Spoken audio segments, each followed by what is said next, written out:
Hello friends, आप सबका आपके अपने चैनल गोविंद लेक्चर्स में हार्दिक स्वागत है। तो हमने कक्षा 8 के लिए बोर्ड द्वारा जारी किए गए सभी विषयों के मॉडल पेपर की चर्चा कर ली है। आज की इस क्लास में हम गणित विषय के मॉडल पेपर को सॉल्व करेंगे, जो बोर्ड के द्वारा ऑफिशियली जारी किया गया है। इस मॉडल पेपर की चर्चा हमने कर ली है। वो क्लासेस आप चैनल की प्लेलिस्ट पर जाकर आराम से देख सकते हो। इस क्लास में इसको मैं पूरा सॉल्व करके बताऊंगा, क्योंकि कई सारे स्टूडेंट्स कमेंट कर रहे थे कि सर इसको सॉल्व भी करा दीजिए। तो उन्हीं रिक्वेस्ट को ध्यान में रखते हुए इस क्लास में हम इस पूरे पेपर को बहुत अच्छे तरीके से सॉल्व करने की कोशिश करेंगे। ठीक है, तो चलिए शुरू करते हैं। देखें, सबसे पहले भाग अ में जो पहला प्रश्न दिया गया है, नीचे 4 विकल्प दिए हैं। सही विकल्प को कोष्टक में भरिए। ठीक है, 4 विकल्प में से आपको सही को चुनना है और कोष्टक में भरना है। सबसे पहला देखो, निम्न में से कौन सी परिमेय संख्या योज्य तत्समक है। देखो, योज्य का मतलब क्या होता है? जोड़। तत्समक, तत् का मतलब होता है उसके, समक का मतलब होता है समान। यानी ऐसी कौन सी संख्या है जिसका अगर हम किसी के साथ योग करें तो उसका योग उसके समान का समान बना रहता है। तो वो संख्या कौन सी होती है? वो संख्या जीरो। जीरो का जब हम किसी के साथ योग करते हैं यानी जोड़ करते हैं तो उसकी जोड़ में कोई भी फर्क नहीं पड़ता है। ठीक। दूसरा, -5 का गुणात्मक प्रतिलोम। -5 का गुणात्मक प्रतिलोम। देखो, गुणात्मक प्रतिलोम क्या होता है? कोई भी संख्या ए है तो उसके लिए गुणात्मक प्रतिलोम होता है 1/a। यानी कोई भी संख्या अगर a बटा b है तो उसका गुणात्मक प्रतिलोम होगा b बटा a, ताकि इन दोनों का गुणा करने पर उसका उत्तर कितना आ जाए? 1 आ जाए। तो -5 का गुणात्मक प्रतिलोम क्या होगा? माइनस का 1/5। क्योंकि देखो, -5 गुण -1/5, तो 5 से 5 कट जाएगा, माइनस गुणा माइनस प्लस, और उत्तर कितना आएगा? प्लस का 1। ठीक है, चलिए। तीसरा, 6x इक्वल टू 12 का हल क्या है? देखो, 6 गुणा x बराबर 12। यहाँ पर x के साथ जो 6 है वो गुणा में है, उधर जाएगा तो किसमें जाएगा? भाग में। तो x बराबर क्या होगा? 12/6, और 12 में 6 का भाग जाएगा तो कितना आएगा? 2। यानी ऑप्शन नंबर सी सही है। फिर 2x-3 बराबर 5 में क्षर कौन सा है? तो क्षर की हम पहचान कैसे करते हैं? जो अंग्रेजी वर्णमाला के जितने भी वर्ण होते हैं वो वाले पद क्षर कहलाते हैं। तो इसमें कौन सा है? 2x। तो लेकिन यहां पर हमें क्षर पद नहीं पूछा। अगर पद पूछा होता तो कहते 2x, लेकिन पूछा है कि क्षर कौन सा है, तो क्षर कौन सा है? इसमें x है। ठीक है। फिर पांचवा, 3/x बराबर -3 हो तो x का सही मान क्या है, वो हमें बताना है। तो देखो, 3/x बराबर -3। तो देखो, इस x को हम इधर भेज देते हैं और इस -3 को इधर भेज देते हैं। तो x को जब इधर भेजेंगे, ये भी भाग में है, उधर जाएगा तो गुणा में। तो 3 बराबर -3 गुणा x, और ये -3 अभी गुणा में है, इधर आएगा तो भाग में। तो 3/-3 बराबर x, ये आपका उत्तर हो जाएगा। यानी कि ऑप्शन नंबर बी आपका सही उत्तर होगा। ठीक है। फिर आगे देखें, अगला है 9 का वर्ग है। 9 का वर्ग क्या होगा वो आपको बताना है। तो 9 का जो वर्ग है, 9 का वर्ग क्या होता है आप सब जानते होंगे। 9 का वर्ग मतलब 9 गुणा 9 कितना होगा? 81 होगा। फिर 100 का वर्गमूल यानी 100 का रूट, स्क्वायर रूट। तो 100 का स्क्वायर रूट कितना होता है? 100 10 का भाग दोगे 10 बार, 10 बार, 10 में एक बार, तो दो दो का जोड़ा बनता है। तो 10 का कितना जोड़ा बनेगा? एक जोड़ा बनेगा। यानी इसका सही उत्तर कितना होगा? 10 होगा। फिर 15,625 के घनमूल में इकाई का अंक क्या होगा? देखो, इसके अंत में कितना है? 5 है। तो 5 का जब हम 3 बार गुणा करेंगे तो हमेशा अंतिम इकाई जो आएगी वो कितनी आएगी? वो 5 ही आएगी। तो इसका उत्तर क्या होगा? सी होगा। हमें पूरा हल नहीं करना, हमें क्या बताना है? इकाई का अंक। और घनमूल ज्ञात करना है। तो घनमूल ज्ञात करना है, तो अगर इस संख्या के अंत में कितना है? 5 है, तो इसका जो घनमूल आएगा ये 15,625। ऐसे करेंगे इसका घनमूल। क्या करेंगे हम? अभाज्य गुणनखंड करेंगे और 3 3 के जोड़े बनाएंगे। तो यहां पर अंत में 5 है, अतः इस संख्या के उत्तर में भी कितना आएगा? 5 आएगा। ठीक है, इसका ऑप्शन सी होगा। फिर 9वां, किसी संख्या के 40 विद्यार्थियों में से 60% प्रथम श्रेणी यानी फर्स्ट डिवीजन से पास हुए हैं। तो प्रथम श्रेणी से पास होने वाले विद्यार्थियों की संख्या कितनी है। देखो 40 है कुल, इसका 60% किससे पास हुए हैं, फर्स्ट श्रेणी से यानी फर्स्ट डिवीजन से। देखो 0 से 0 कट गया, 0 से 0 कट गया, 4 और 6 का गुणा हुआ, कितना आया 24, यानी 24 विद्यार्थी 40 में से ऐसे हैं जो फर्स्ट डिवीजन से पास हुए हैं। ठीक है, फिर 2/-4 का गुणात्मक प्रतिलोम है। क्या है, गुणात्मक प्रतिलोम। तो देखो 2/-4 का मतलब क्या है, 1/2 की घात 4, ये इसका सही होगा।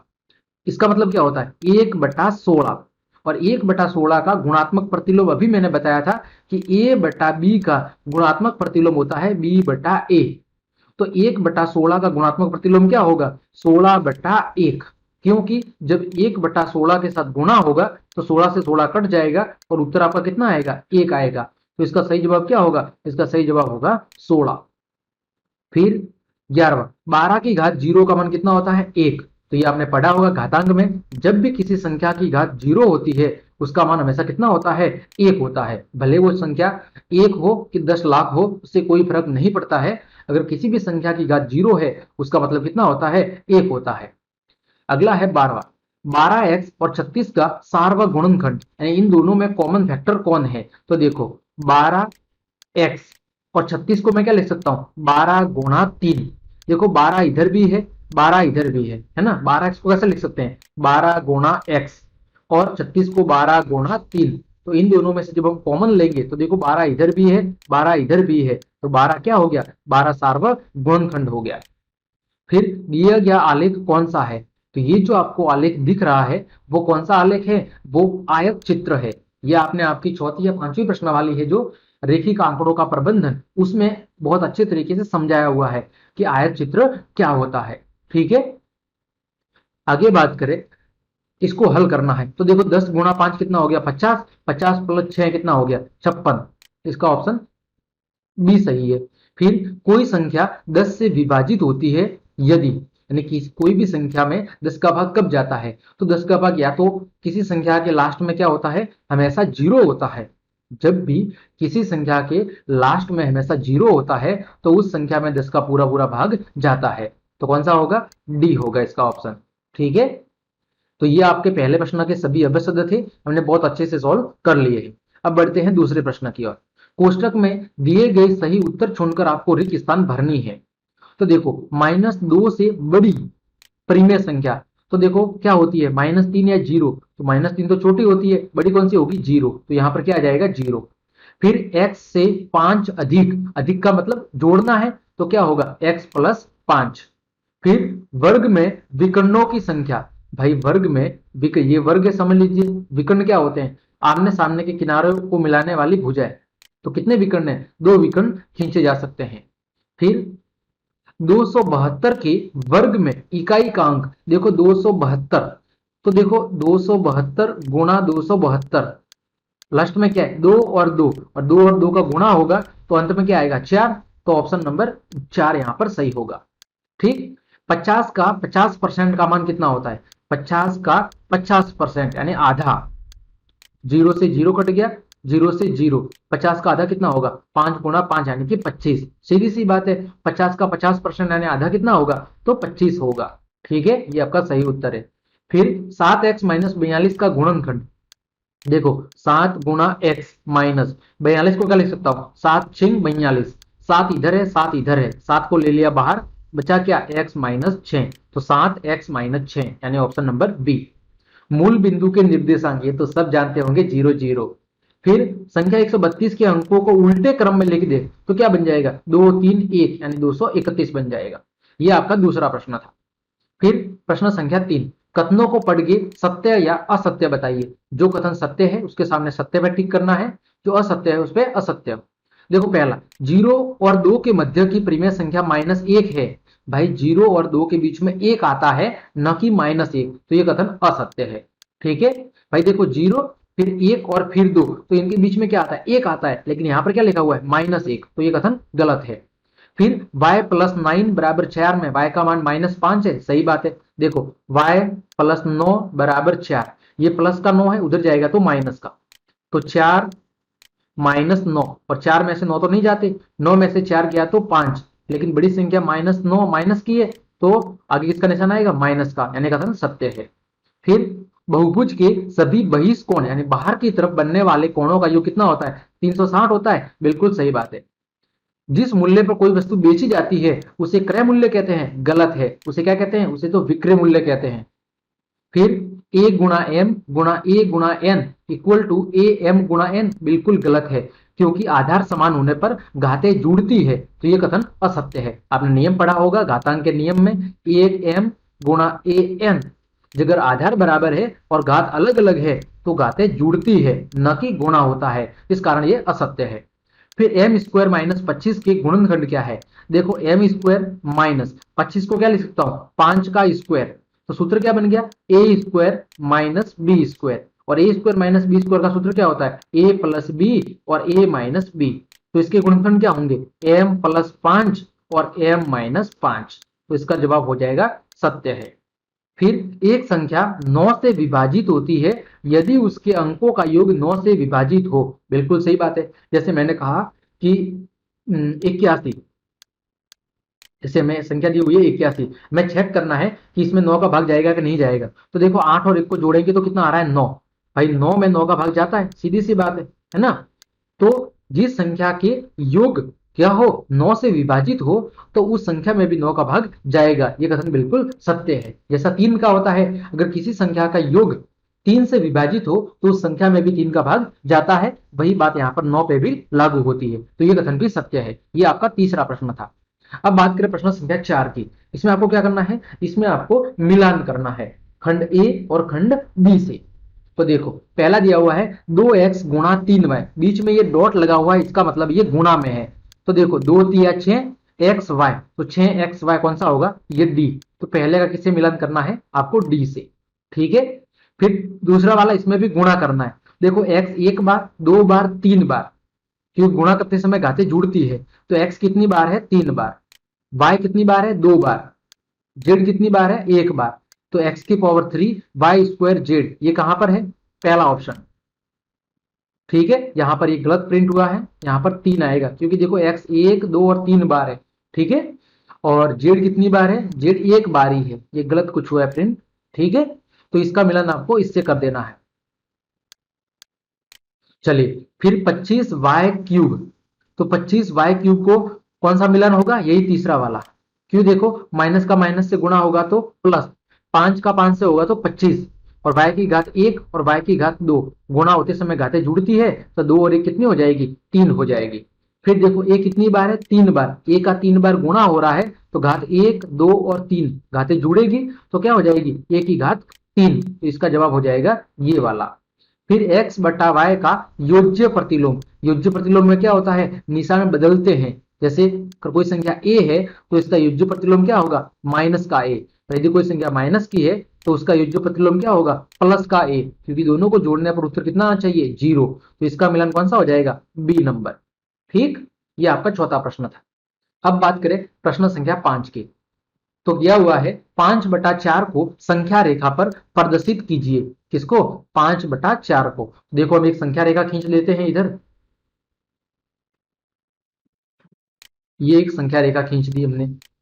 अब हम क्या करेंगे, यहां से 0 से शुरुआत करेंगे, यहां पर 0, फिर यहां पर 1/4, यहां पर 2/4, यहां पर 3/4, यहां पर 5/4, ठीक है ना भाई, 0 1/4, 2/4, 3/4, 5/4, और यहाँ पर क्या आएगा, सॉरी 4/4 पहले आएगा, एक मिनट, हाँ थोड़ी सी गलती होगी। यहाँ पर क्या आएगा, 4/4, 4/4 यानी कि 1, भाई 4 में 4 का भाग जाएगा तो 1। फिर यहाँ पर क्या आएगा, 5/4, फिर 6/4, फिर 7/4, फिर 8/4 यानी कि 2, तो 5/4 क्या है, यहाँ पर आ गया 5/4, ठीक है। इसको आपको इस तरह संख्या रेखा पर दर्शाना है, इधर 0 और इधर ऐसे बता देना है। ये आपका हो गया पांचवा प्रश्न। अब देखो छठा प्रश्न, हमें इसको जोड़ करनी है।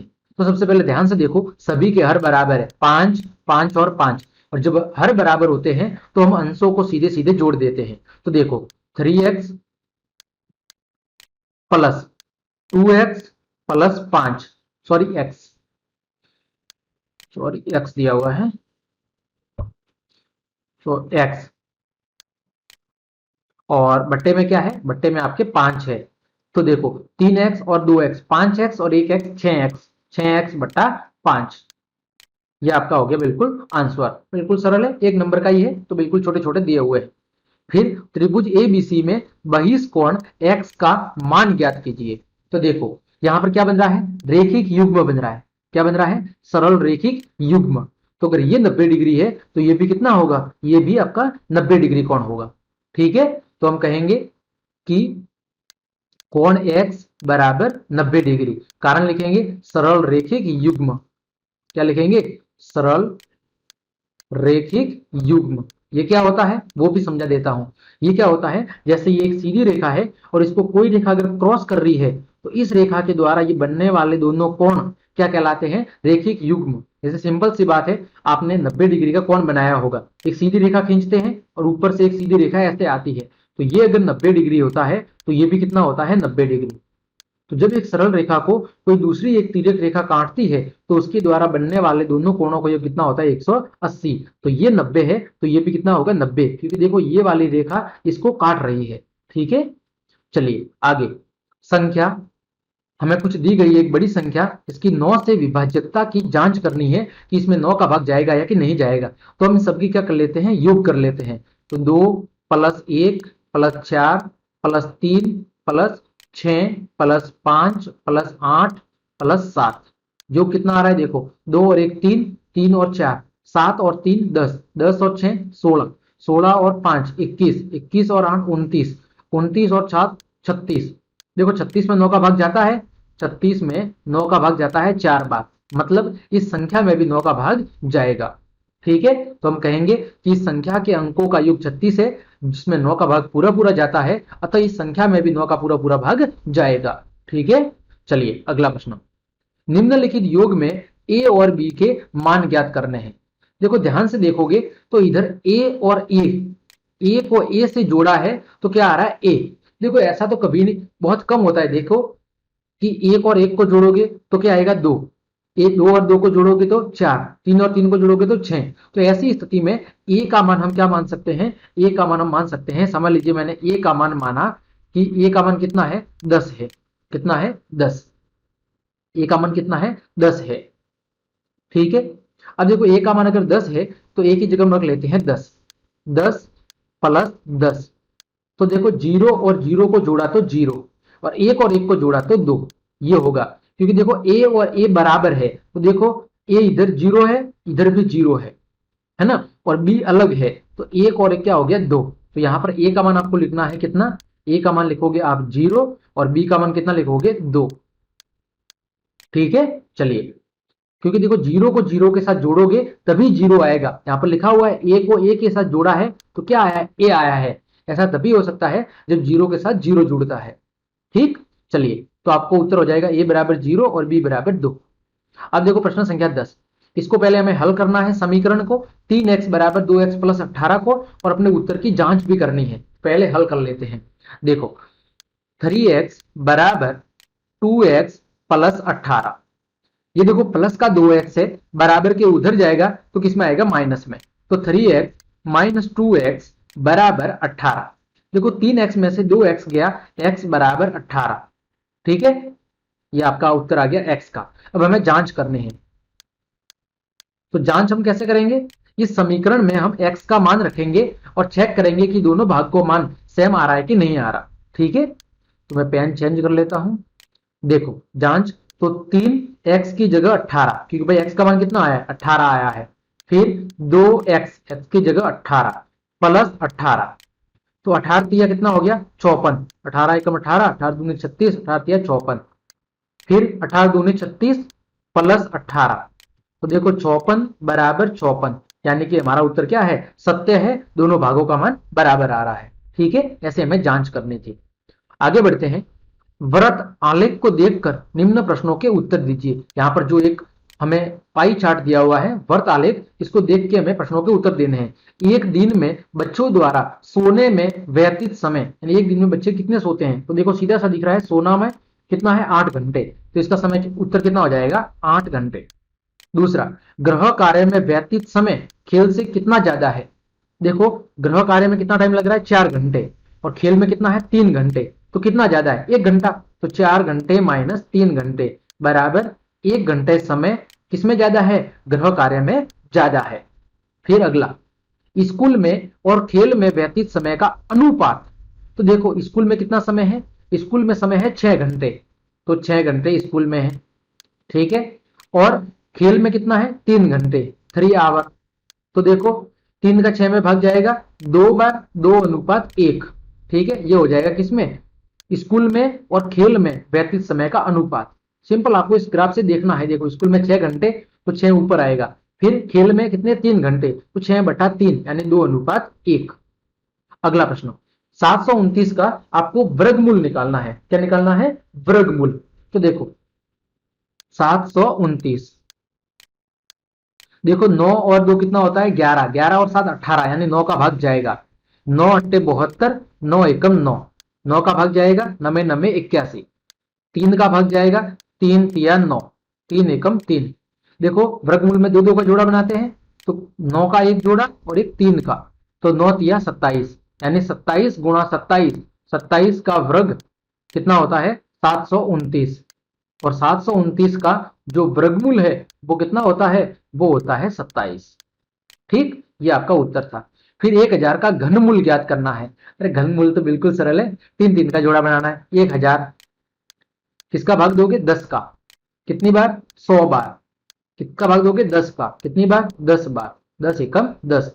देखो 3 3 का जोड़ा बनता है, तीनों 10 है तो एक 10 आ जाएगा बाहर, तो यानी कि 1000 का जो घनमूल है आपका वो कितना हो जाएगा, वो हो जाएगा आपका 10। अगला प्रश्न, 102 का वर्ग सर्वसमीका के उपयोग से ज्ञात करना है। तो देखो 102, 102 का वर्ग, 102 को कैसे लिख सकता हूं मैं, 100 प्लस 2 का वर्ग। तो ए बराबर क्या मान लेते हैं 100, बी बराबर क्या मान लेते हैं 2। ये सूत्र किसका बन गया, ए प्लस बी का स्क्वायर।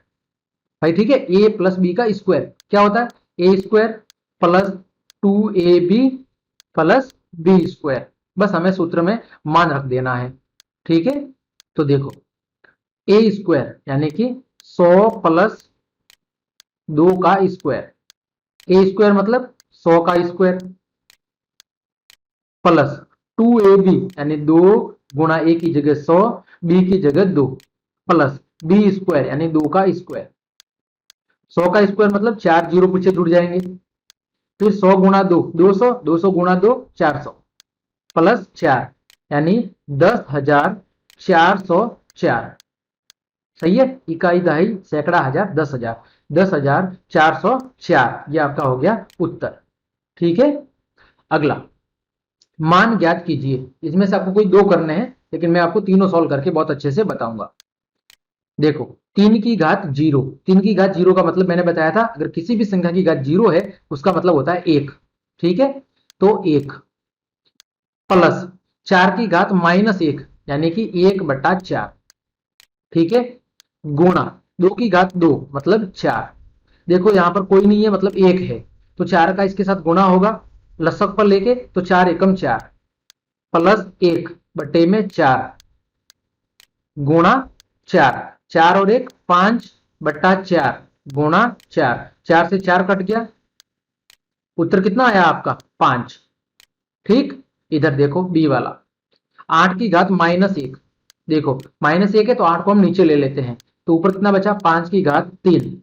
यहां पर देखो घात माइनस में है, ऊपर लेंगे तो प्लस में, 8 की घात ऊपर प्लस में माइनस में है, नीचे लेंगे तो प्लस में, प्लस की 1। अब देखो 5 की घात 3 यानी 5 गुणा 5 गुणा 5 कितना होता है 125।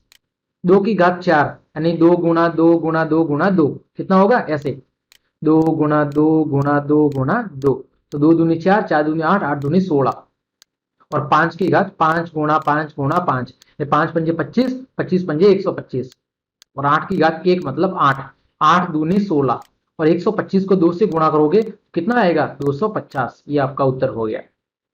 फिर सी वाला देखो, देखो माइनस है इसकी घात 2 है, और जब माइनस की घात सम संख्या होती है तो माइनस में बदल जाता है प्लस में। देखो घात की घात दी हुई है ए की पावर m की पावर n, ये क्या होता है ए m गुणा n। जब किसी संख्या की घात की भी घात दी हुई हो तो उन घातों का आपस में गुणा हो जाता है। तो देखो -2/3, 2 का 2 से गुणा तो कितना हो जाएगा -2/3 की घात 4। और जब किसी भी माइनस की घात सम संख्या होती है तो किसमें बदल जाता है प्लस में। तो 2/3 की घात 4, यानी इसको 4 बार गुणा करना है।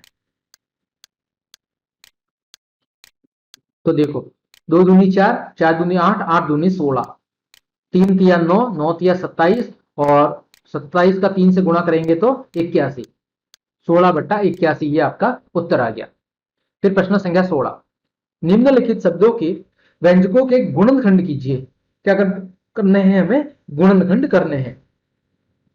देखो तो पहला है a² प्लस 8a प्लस 16।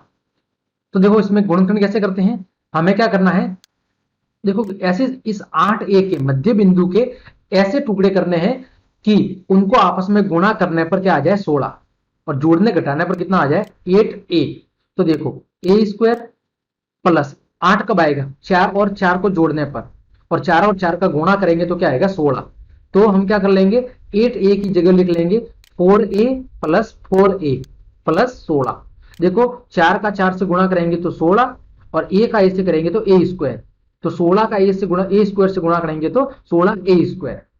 ठीक है, देखो ये रूप होता है ax² plus bx plus c, ये द्विघात समीकरण का रूप होता है। तो जब हम इसको हल कर रहे हैं तो क्या करेंगे, सबसे पहले c और a का गुणा करते हैं, यानी a गुणा c, ac। फिर क्या करते हैं हम इस b के ऐसे टुकड़े करते हैं इस मध्य बिंदु के कि उनको जोड़ने घटाने पर तो b वाला मान आ जाए और गुणा करने पर मान किसके बराबर आ जाए ac के बराबर। तो देखो यहाँ पर 16 और a² का गुणा करेंगे तो कितना आ जाएगा 16a²। अब हमें इस 8a के ऐसे टुकड़े करने हैं कि उनको जोड़ने घटाने पर तो 8a और गुणा करने पर 16a² आ जाए। तो 8 के टुकड़े क्या होंगे 4 और 4। बस अब हमें यहां से कॉमन लेके हल करना है। देखो इधर भी a है इधर भी a है, तो मैंने a को ले लेता हूं बाहर, तो a को ले लिया बाहर, क्या बचा a² था तो a बचा, प्लस यहां पर क्या बचा 4, प्लस यहां पर देखो 4a है यहां पर 16 है, तो 16 को मैं क्या लिख सकता हूं 4 गुणा 4, तो 4 इधर भी है 4 इधर भी है, यानी 4a प्लस 4।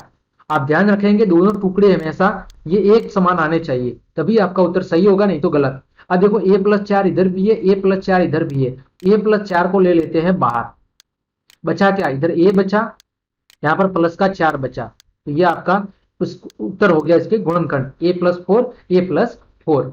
ठीक है, दूसरा दिया हुआ है आपका p² माइनस 10p प्लस 25। अब देखो p 25 का जब हम p² के आगे कोई नहीं है मतलब 1 है, तो 25 का p² के साथ गुणा करेंगे तो क्या आएगा 25p²।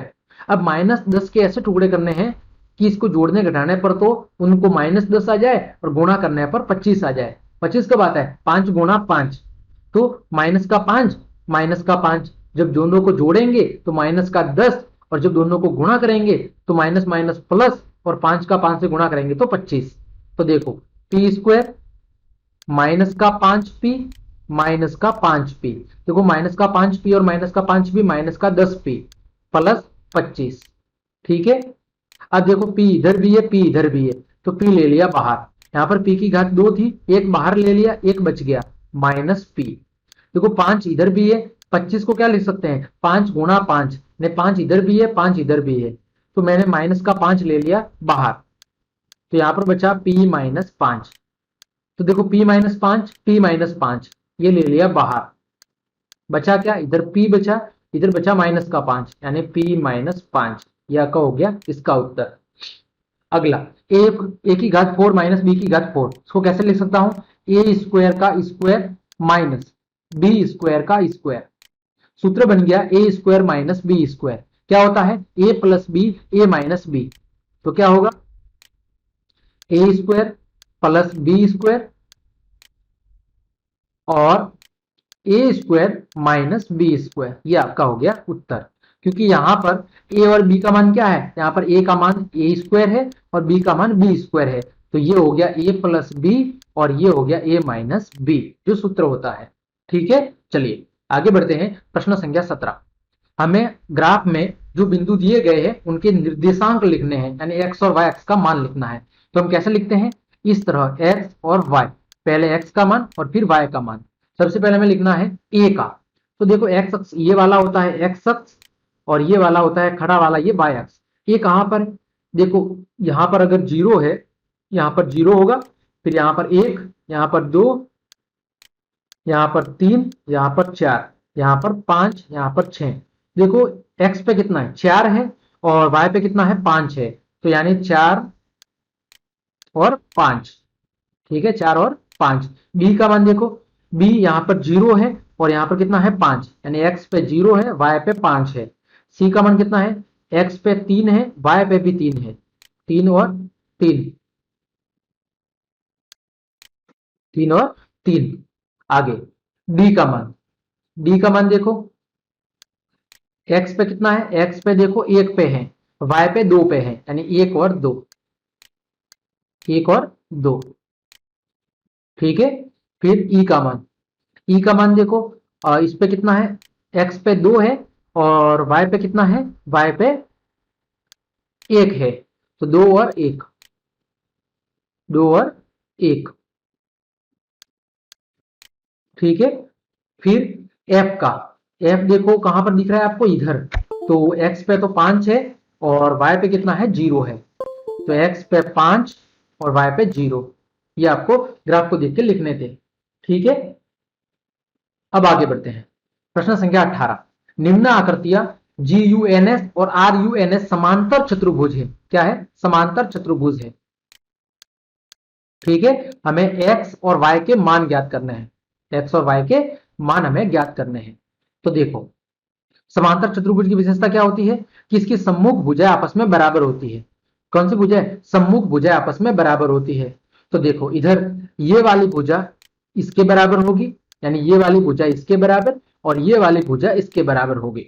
तो हम भुजाओं को आमने सामने रख देंगे और x और y के मान निकाल देंगे। तो इस वाले को मैं इधर सॉल्व कर रहा हूं। देखो 3x बराबर क्या होगा, यानी कि GS भुजा बराबर होगा UN भुजा।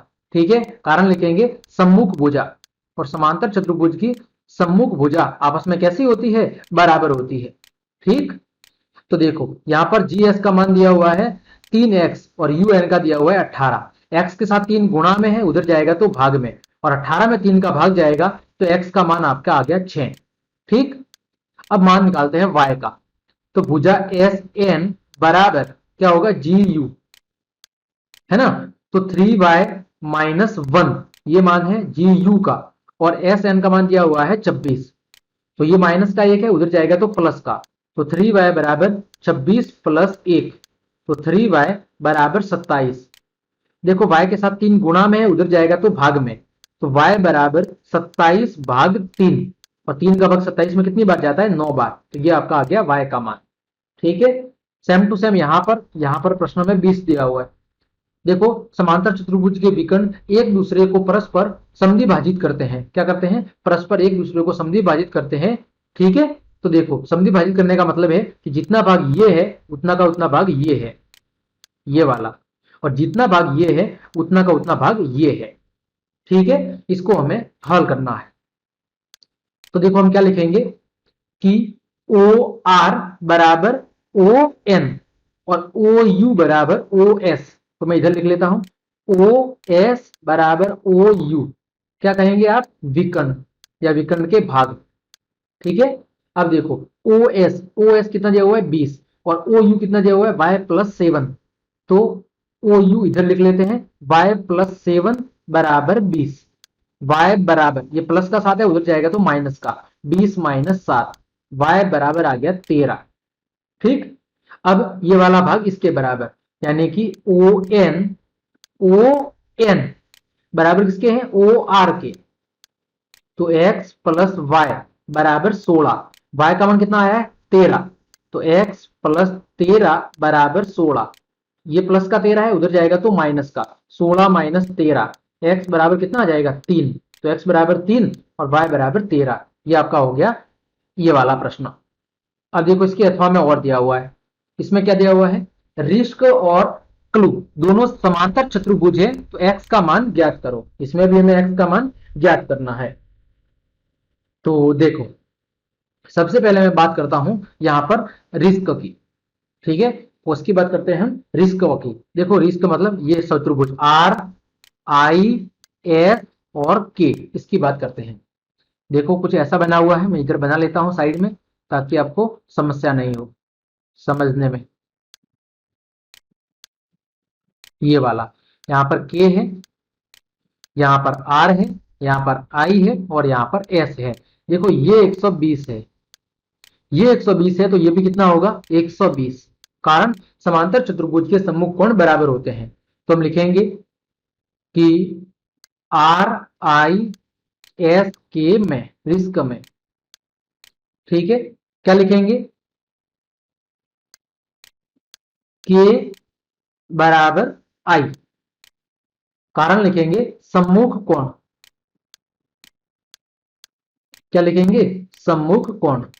तो के का मान 120 है तो आई का मान भी कितना होगा 120 डिग्री, ठीक है। आई का मान आ गया हमारे पास 120 डिग्री। फिर हमें पता है कि समांतर चतुर्भुज के दो आसन्न कोणों का योग कितना होता है 180। तो कोण आई और आर, आई और आर कैसे हैं आसन्न कोण। तो अगर ये 120 है तो ये कितना होगा, ये होगा आपका 60 डिग्री, क्योंकि आसन्न कोणों का योग कितना होता है 180 होता है, ठीक है। दो आसन्न कोणों का योग कितना होता है 180। तो हम कहेंगे कि आर प्लस आई बराबर 180, कारण है आसन्न कोण। कौन से कोण, आसन्न कोण। अब देखो आई का मान है 120, तो आर प्लस 120 बराबर 180।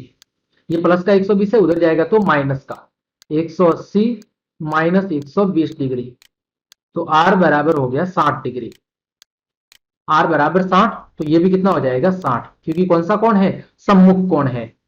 फिर हम कहेंगे कि आर बराबर एस, आर बराबर एस, कारण क्या है सम्मुख कोण। तो एस बराबर भी कितना लिख लोगे आप, एस बराबर भी लिख लोगे 60 डिग्री, ठीक है। ये तो हो गया रिस्क की बात, हमारे पास चारों मान आ गए। अब बात करते हैं हम क्लू वाले की। देखो ये वाला सी एल यू और ई, तो देखो ये 70 है तो ई भी कितना होगा 70 होगा। ये 70 है तो ये कितना होगा 110, और ये 110 है तो ये कितना होगा 110, जैसा अभी हमने इसमें किया था वैसा का वैसा। तो इसको मैं इधर सॉल्व करा लेता हूं, मैं पेन चेंज कर लेता हूं ताकि आपको दिखने में कोई समस्या नहीं हो। देखो हम बात कर रहे हैं क्लू की, सी एल यू ई में क्या कहेंगे, एल बराबर ई, एल बराबर ई, कारण लिखेंगे सम्मुख कोण। कौन से कोण, सम्मुख कोण, ठीक है। तो एल का मान कितना है 70, तो ई का मान भी कितना हो जाएगा 70 डिग्री, ठीक। फिर एल और सी क्या है, एल और सी, एल प्लस सी बराबर 180, कारण क्या है आसन्न कोण।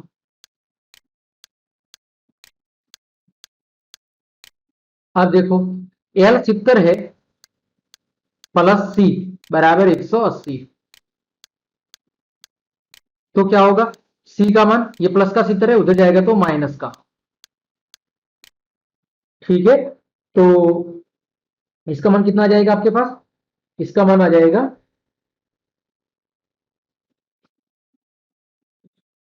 सी का मान आ जाएगा आपके पास 110, ठीक है भाई। 180 में 70 गया तो 110। अब हमें किसका मान निकालना है एक्स का। तो देखो हमारे पास ई है, एस है और यहां पर ये है। देखो ये क्या बन रहा है, एक त्रिभुज बन रहा है, और त्रिभुज के तीनों कोणों का योग कितना होता है, त्रिभुज के तीनों कोणों का योग 180 होता है ना। तो हम कहेंगे त्रिभुज ई एस एक्स में या ई एक्स एस में, तो हम कहेंगे त्रिभुज ई एस एक्स में कौन कौन से कोण है, ई है एक, तो एक एस है और एक कौन सा है एक्स है, और त्रिभुज के तीनों कोणों का योग कितना होता है 180। तो ई का मान कितना आया था हमारे पास 70 डिग्री, एस का मान कितना आया था 60 डिग्री, और x का मान हमें क्या करना है, ज्ञात करना है 180। तो 60 और 70 कितना हो गया, 130। 130 प्लस x बराबर 80 डिग्री। ठीक है, तो ये प्लस का x है बराबर के उधर जाएगा तो सॉरी, ये प्लस का 130 है बराबर के उधर जाएगा तो माइनस का। तो 180 में से 130 गया तो आपके पास x का मान कितना बचा, 50 डिग्री। यही आपका उत्तर हो गया। ठीक है, चलिए आगे बढ़ते हैं। आगे दिया हुआ है निम्नलिखित सूचना को दर्शाने वाला एक पाई चार्ट बनाना है। यहां पर हमें व्यक्तियों के एक समूह द्वारा पसंद किए जाने वाले रंगों को दर्शाया गया है। रंग है नीला, हरा, लाल, पीला और दिया हुआ योग। नीले रंग को 18 लोग पसंद करते हैं, हरे को 9, लाल को 6, पीले को 3 और टोटल लोगों की संख्या कितनी है, 36। तो इसको पाई चार्ट में क्या करते हैं हम, पाई चार्ट का मतलब है एक वृत्ताकार, और एक वृत्त के कुल कोणों का योग कितना होता है, 360। तो इनको हम क्या करेंगे, परसेंटेज के रूप में बदलेंगे और फिर उसको हम आलेख के अंदर दर्शाएंगे। तो इसको मैंने सॉल्व पहले से करा रखा है, उसको मैं समझाता हूं। देखो, एक सर्कल ग्राफ या पाई ग्राफ क्या होता है। तो अ सर्कल ग्राफ और पाई graph shows the relationship between a whole and its part, यानी एक संपूर्ण और उसके विभिन्न भागों के बीच में रिलेशन यानी संबंध बताता है कि संपूर्ण और उसके भागों के बीच में कैसा रिश्ता है। तो यहां पर एक पाई चार्ट है, एक वृत्ताकार है, तो यहां पर कुल कोण क्या होता है, 360 डिग्री। और यहां पर लोग कितने दिए हुए हैं, व्यक्तियों की संख्या 36 दी हुई है। कितनी दी हुई है, 36। तो अब हम जितने रंग के लोग अलग अलग रंगों को क्या कर रहे हैं, पसंद कर रहे हैं, उसके आधार पर हमको क्या करेंगे, परसेंटेज में बदलेंगे और उसके बाद हम इस आलेख में दर्शाएंगे। तो सबसे पहले देखो, हमने एक सारणी बनाई है, हिंदी मीडियम में आप ऐसे लिख लेना। कलर को क्या कहते हैं, रंग। नंबर ऑफ पीपल का मतलब है व्यक्तियों की संख्या। क्या, व्यक्तियों की संख्या।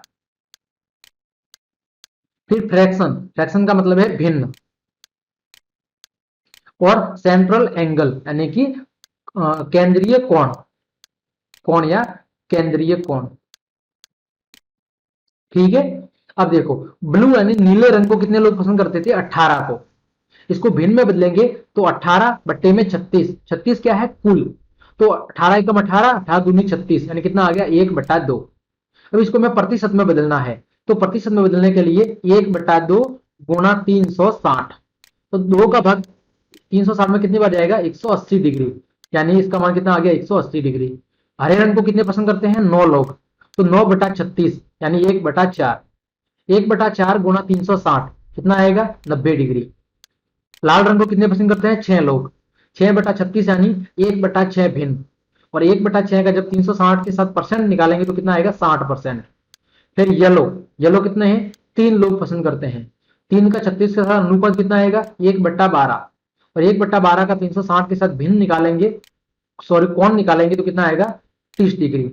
अब देखो इसको हमने ग्राफ में दर्शाया है। 180 क्या होता है, बिल्कुल सीधा। ठीक है, पूरा भाग 180। फिर ग्रीन 90%, रेड 60%, ये आपको चांदी से माप के बना लेने हैं। और येलो 30%। तो ये आपका हो गया पाई चार्ट का प्रश्न। अगला प्रश्न, इसके अथवा में किसी विभागीय स्टोर पर खरीदारी करने आए व्यक्तियों को इस प्रकार अंकित किया गया है कि पुरुष को एम से, महिला को डब्ल्यू से, लड़का को बी से, लड़की को जी से। निम्नलिखित सूची उन खरीदारों को दर्शाती है जो प्रातः काल पहले घंटे में आए हैं। यानी कि एक दुकान में अंदर आए गए ग्राहकों को इस तरह दर्शाया गया है, पुरुष को एम से, महिला को डब्ल्यू से, लड़का को बी से और लड़की को जी से।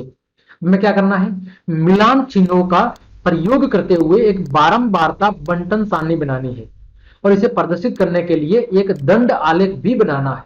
सबसे पहले हमें एक बारंबारता सारणी बनानी है और उसके बाद हमें एक दंड आलेख बनाना है। ठीक है, चलिए तो देखो इसको मैंने सॉल्व करा दिया है। यहां पर देखो आपको बारंबारता सारणी कुछ इस तरह बनानी है। ये शॉपर यानी कि ग्राहक है, और ये टेलीमार्क्स यानी मिलान चिन्ह है, और ये फ्रीक्वेंसी का मतलब बारंबारता है।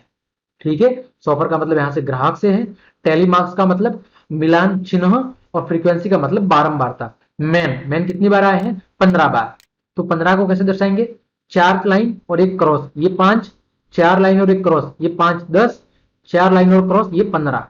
फिर 28 को दर्शाया है, फिर 5 को और फिर 12 को, और सबका योग कितना है, 60 है। ठीक है, यानी कि हम ऐसे कह सकते हैं कि आदमी कितनी बार आए हैं, 15 बार, वुमेन 28 बार, बॉय 5 बार और लड़कियां 12 बार। अब इसको हमें क्या करना है, एक दंड आलेख में बताना है। तो देखो हमने एक दंड आलेख बनाया है। हमने यहाँ पर आधार में 4 श्रेणियां ली है, मैन आदमी, फिर वुमन, बॉय और गर्ल, और एक यूनिट का मान हम वाई एक्स पर कितना ले रहे हैं, 5 पीपल यानी 5 लोग ले रहे हैं।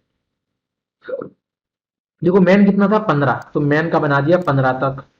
वुमेन कितना था 28, 28 मतलब 30 से थोड़ा कम। ठीक है, बॉय कितने थे, बॉय थे 5, तो बिल्कुल 5 के बराबर। लड़कियां कितनी थी 12, यानी 10 से थोड़ा ऊपर। तो ये हो गया इसका दंड आलेख।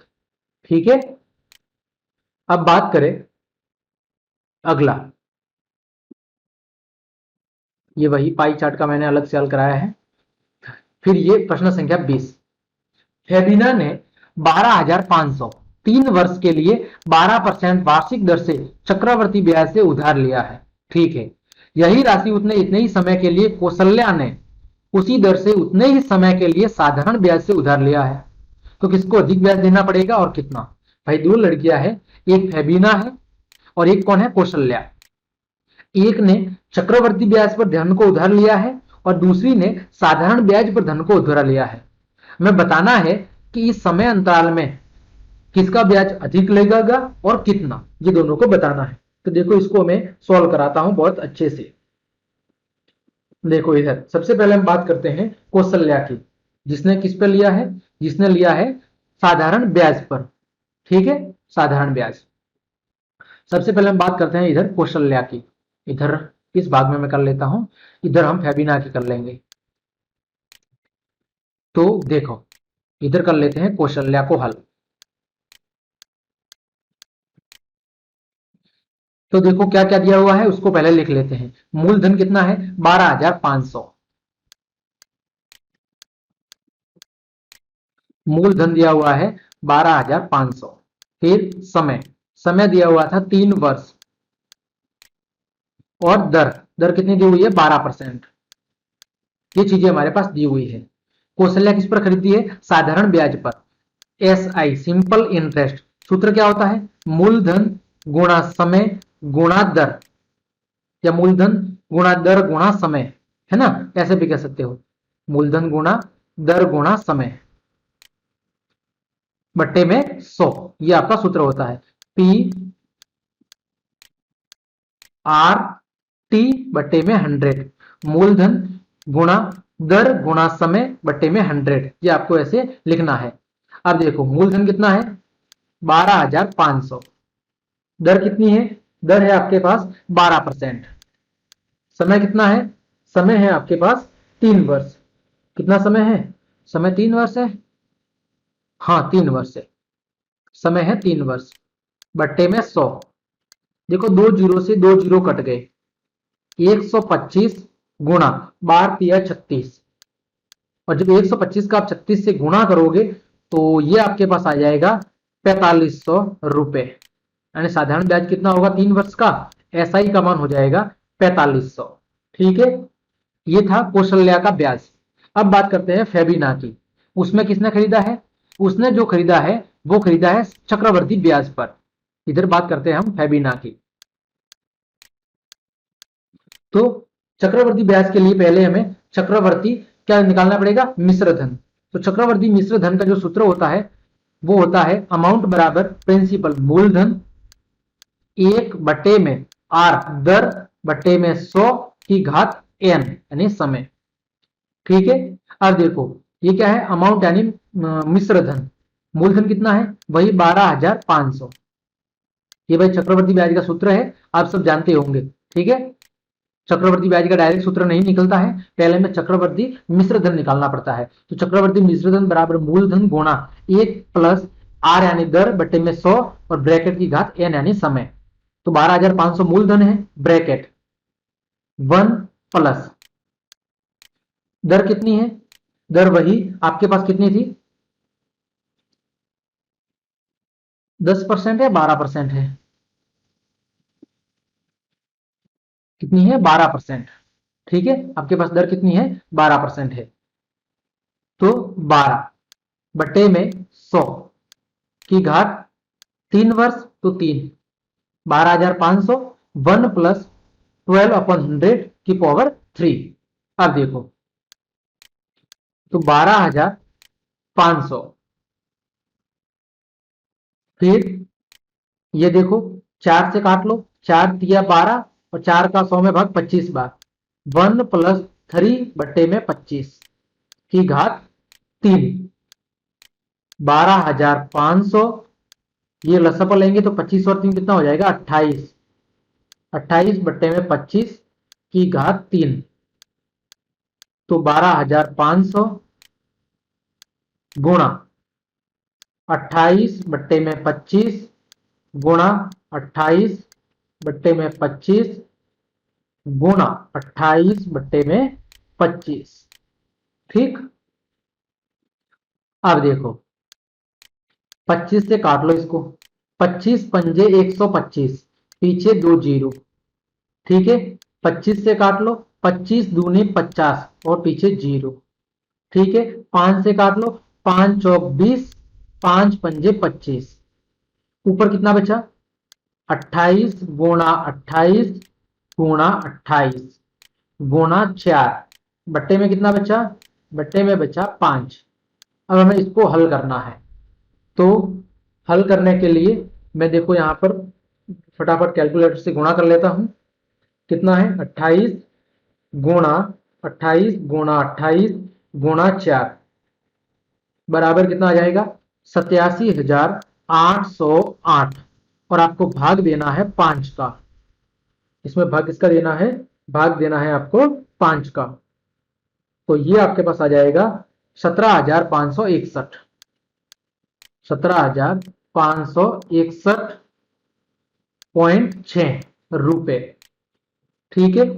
17,561.6 रुपए, देख लो 12,500 सही है। और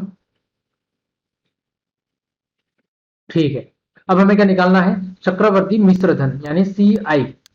कैसे निकालेंगे, मिश्र धन माइनस मूलधन। मिश्र धन कितना है 17,561.6, मूलधन कितना था 12,500।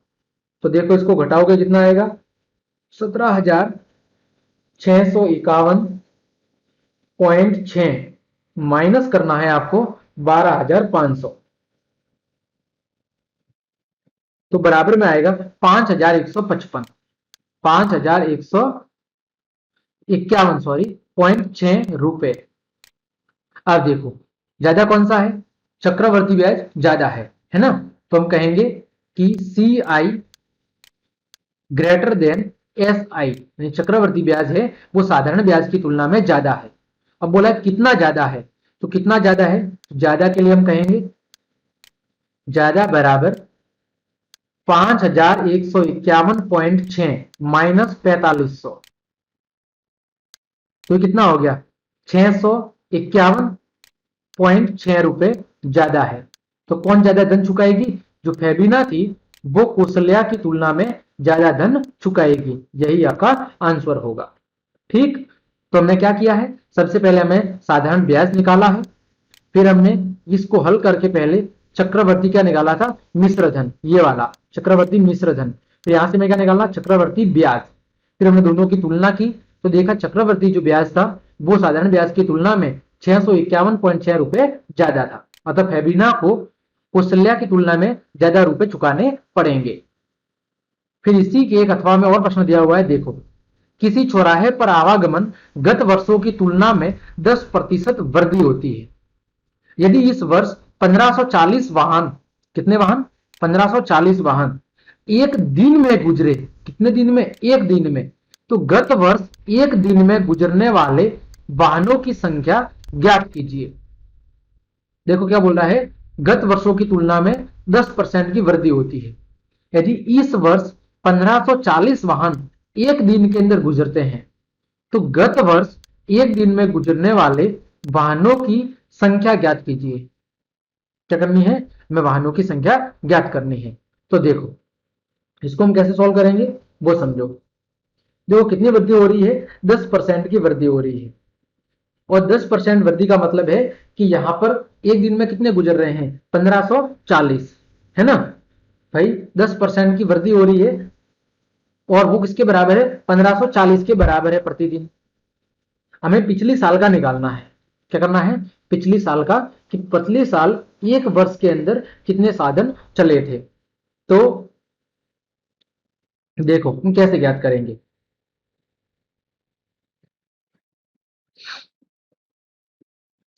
तो यहां पर हम कहेंगे सॉल्यूशन कि 10% वृद्धि किसके बराबर है, 1540 प्रतिदिन वाहन के बराबर। तो हमें 100% निकालना है पिछले साल का। तो 100% पिछले वर्ष का।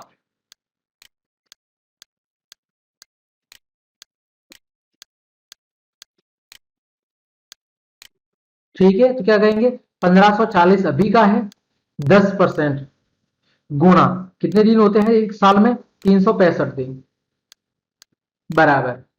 इसको हल करेंगे तो 1540 154 गुणा 100 गुणा 365, इसका हमें क्या करना है, गुणा करना है। तो देखो इसका गुणा कर लेते हैं कितना आता है। तो 154 गुणा 365 बराबर 56,210 और पीछे ये 20, इतने वाहन पिछले वर्ष गुजरे थे।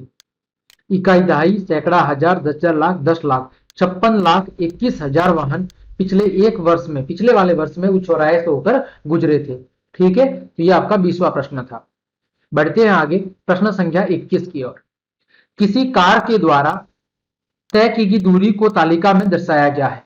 6 बजे दूरी 40 किलोमीटर प्रति घंटा थी, 7 बजे 80, 8 बजे 120 और 9 बजे 160। उपयुक्त पैमाने का प्रयोग करते हुए रेखिक आलेख बनाना है। कैसा, रेखिक आलेख, एक रेखा के जरिए आपको दर्शाना है। तो देखो इसको बता देते हैं, बिल्कुल सरल है ये वाला।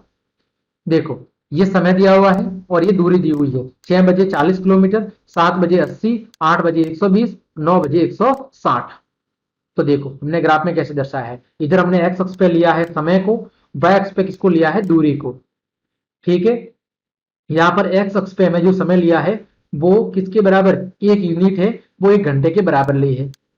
1 यूनिट बराबर 1 आवर, कहां पर, एक्स अक्ष पर। भाई हमने इधर कितना लिया है गैप, 20-20 का, यानी 1 यूनिट बराबर 20 किलोमीटर। 20 किलोमीटर कहां पर, वाई अक्ष पर। देखो अब 6 बजे कितना था, 40, तो यहां पर 6 पे 40 को दर्शाया दिया। फिर 7 पे कितना था, 80, तो 7 पे किसको बता दिया, ये वाला 80 को, है ना। फिर 8 पे 120, तो 8 पे बता दिया हमने 120 को। फिर 9 पे बता दिया हमने 160 को। ठीक है, तो ये आपका हो गया रेखिक आलेख, केवल हमें एक रेखा के रूप में, और फिर हमने इस सबको मिला दिया तो एक सरल रेखा के रूप में हमारा ग्राफ बन गया। अगला प्रश्न है, विभिन्न वर्षों में किसी पर्वतीय नगर में हिमपात के दिनों की संख्या तालिका में दी हुई है, हमें एक रेखिक आलेख बनाना है। ऐसा का ऐसा, देखो ये ऐसे है, ये हमारे पास क्या है, ग्राफ है। तो हमें इस ग्राफ को बहुत अच्छे से बना लेते हैं। देखो इसकी साइज में थोड़ी सी छोटी कर लेता हूं।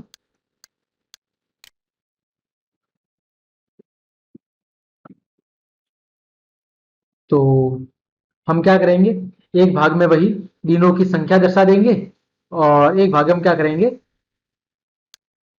मैं इधर ही आपको इसको बना के बता देता हूं।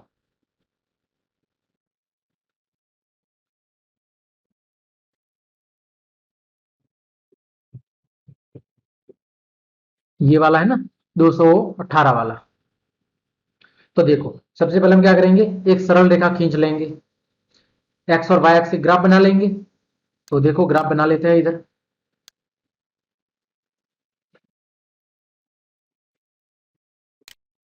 ये एक सीधी रेखा वाई एक्स के लिए, और ये एक सीधी रेखा एक्स अक्ष के लिए। ठीक है, अब देखो, अब हम क्या करेंगे, एक्स और वाई अक्ष के मान लिख लेंगे। तो देखो ये एक्स अक्ष है और ये आपका वाई अक्ष है। एक्स अक्ष पे हम क्या ले रहे हैं, एक्स अक्ष पे हम ले रहे हैं, वो ले रहे हैं 2 यूनिट, एक यूनिट के बराबर में 1 वर्ष ले रहे हैं। क्या ले रहे हैं, 1 ईयर, यानी 1 यूनिट 1 वर्ष के बराबर ले रहे हैं एक्स अक्ष पे। वाई पे क्या ले रहे हैं, 1 यूनिट के बराबर हम क्या ले रहे हैं, 2 दिन ले रहे हैं, क्योंकि वैल्यू थोड़ी बड़ी है। तो देखो यहाँ पर डेज है, दिन है, दिनों की संख्या, और यहां पर क्या है, यहां पर ईयर है, सॉरी यहां पर ईयर है और यहां पर डे है। यहां पर क्या लेना है आपको, यहां पर आपको यहां पर ईयर लेना है, क्योंकि हमने एक्स पर लिखा है ईयर, और यहां पर लेने हैं आपको डेज। ठीक है। अब देखो 2018, 19, 20, 21, तो यहां पर 4 यूनिट बना लो, 2018, 19, ये 20 और ये 21। तो यहाँ पे थोड़ा मिस मैच हो सकता है, क्योंकि सभी के बीच में हमें समान जगह रखनी पड़ेगी। ठीक है। टोटल कहां तक है, 18 तक है। तो 18 तक है, तो हम कितना ले लेते हैं, यहाँ पर 4 ले लेते हैं, ताकि छोटा ग्राफ बन जाए। तो यहाँ पर 0, यहाँ पर ले लेते हैं 4, यहाँ पर ले लेंगे 8, यहाँ पर ले लेंगे 12, यहाँ पर ले लेंगे 16, और यहाँ पर कितना आएगा, 20। ठीक है। अब पहला कितना है, 2018 में है 8, 2018 में 8, यानी कि यहाँ पर कितना है, ये 4 और 2018 और 4, पहले क्या आएगा, एक्स अक्ष का मान आएगा। तो एक्स अक्ष का मान कितना है, 2018 और 4। फिर 2019 में कितना है, 18, 2019 में 18, यानी 16 से थोड़ा ऊपर ले लो आप, यहां कहीं पे 2019 और 18। फिर 2020 में 5, 5 मतलब 4 से थोड़ा सा ऊपर, जरा सी, यहां पर हो गया ये 2020 और 5। फिर 2021 में कितना है, 12, 2021 में 12, यानी कि यहां पर 2021 और 12। अब इन सबको हमें क्या करना है, मिला देना है। मैं सीधी रेखा से मिला लेता हूं, इन सबको आपको अच्छे से मिला लेना है। तो ये बन जाएगा आपका रेखिक आलेख। ठीक है, ये बन गया आपका रेखिक आलेख। तो इस प्रकार हमने आपके बोर्ड के द्वारा जारी किए गए गणित विषय के पेपर को बहुत अच्छे से सॉल्व कर लिया है।